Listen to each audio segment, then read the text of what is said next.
मथुरा में ऑपरेशन जागृति औपचारिक लॉन्चिंग कार्यक्रम का हुआ शुभारंभ। श्री कृष्ण जन्माष्टमी आश्रम ऑडिटोरियम, छठीकरा रोड, वृंदावन में किया गया ऑपरेशन जागृति का शुभारंभ।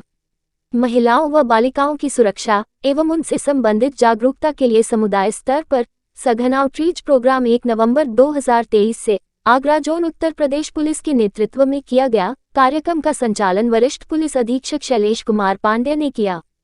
कार्यक्रम की अध्यक्षता एडीजी अनुपम कुलश्रेष्ठ के द्वारा की गई। ऑपरेशन जागृति औपचारिक लॉन्चिंग कार्यक्रम में आईजी आगरा दीपक कुमार, डीआईजी अलीगढ़ शलभ माथुर, आगरा और अलीगढ़ मंडल के सभी एसएसपी, एसपी, सीडीओ सहित अन्य संबंधित अधिकारीगण मौजूद रहे।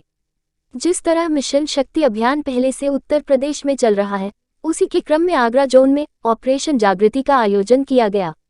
ऑपरेशन जागृति के अंतर्गत गांव-गांव जाकर ब्लॉक के अधिकारी महिला पुरुष सहित बच्चों को जागरूक करेंगे तथा इससे बालिकाओं के हो रहे शोषण में भी कमी आएगी, जिसके संबंध में अधिक जानकारी देते हुए एडीजी अनुपम कुलश्रेष्ठ ने बताया, वो निश्चित रूप से एक जागृति उत्पन्न करेगी और जिस दिशा में मैडम की सोच है उस दिशा में हमारा समाज निश्चित रूप से आगे बढ़ेगा। जय हिंद, जय भारत।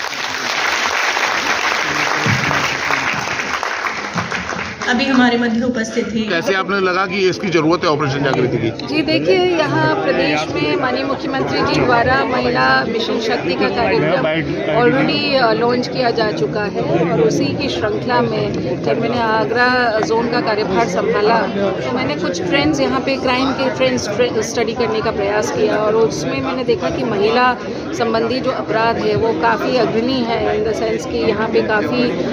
महिला संबंधी अपराध हैं। तो इनका कारण क्या है? चूँकि माननीय मुख्यमंत्री जी ने कहा कि आप लोगों को मूल में जाना चाहिए कि आखिर इसका कारण क्या है। तो जब इसके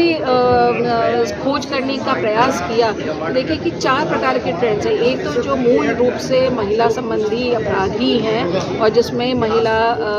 या तो यौन शोषण का विक्टिम बनती है या फिर किसी अन्य डोमेस्टिक वायलेंस का या किसी अन्य प्रताड़ना का वो शिकार बनती है और उसमें जो सदमा उसको होता है, उस सदमे से बाहर उभरने में काफ़ी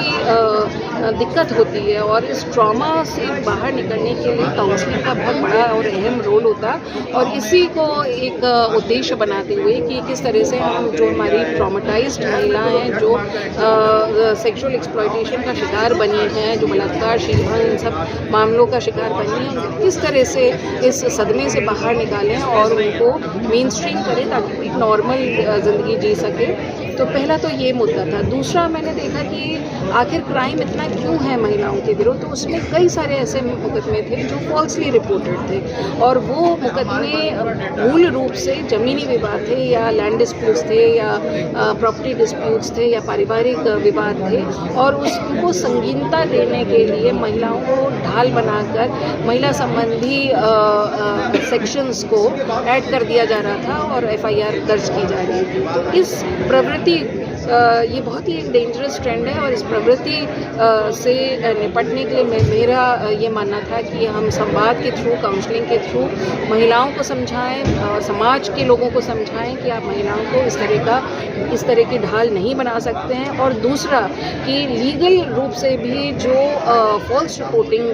होती है उसके इम्प्लीकेशंस होते हैं, उसके परिणाम होते हैं, उसके रेपरकशंस होते हैं। You can be implicated for false reporting. तो ये भी समझना हमको ज़रूरी है कि हम कुछ भी जाकर नहीं लिखा सकते, जो सत्य है घटना उसी को हम लिखा सकते हैं। तीसरा जो बिंदु था, मैंने देखा कि 363-66 के केसेस ये काफ़ी हद तक की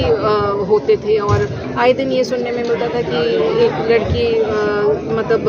अपहरण हो गया या एक महिला का अपहरण हो गया या लड़की का अपहरण हो गया और ये चीज़ें काफ़ी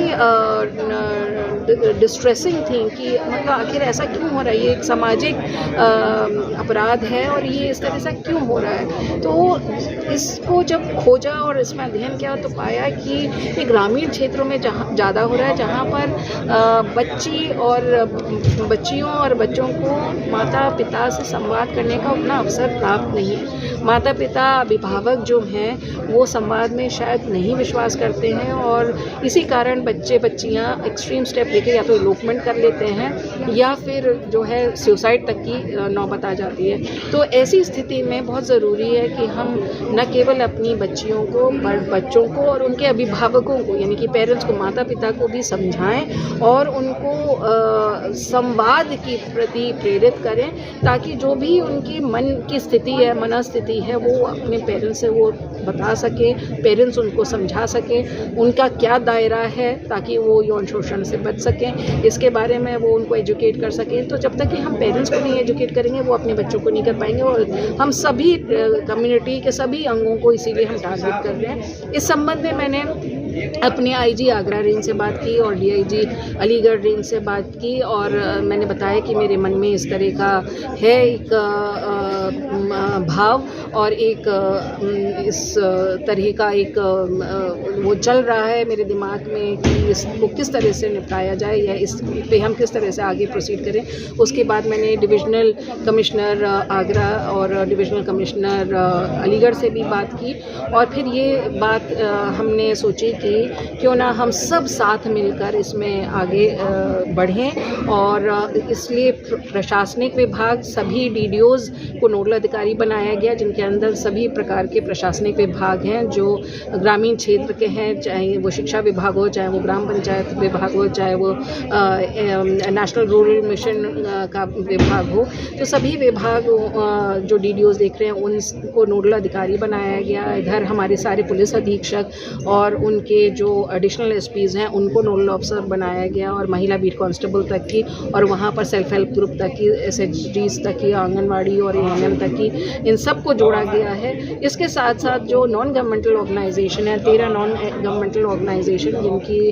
हमने परफॉर्मेंस पहले स्टडी की और उनको समझा कि उनकी क्या परफॉर्मेंस है, किस तरह से वो काम कर रहे हैं और जब हम उनके काम से संतुष्ट हुए तो उनको भी जो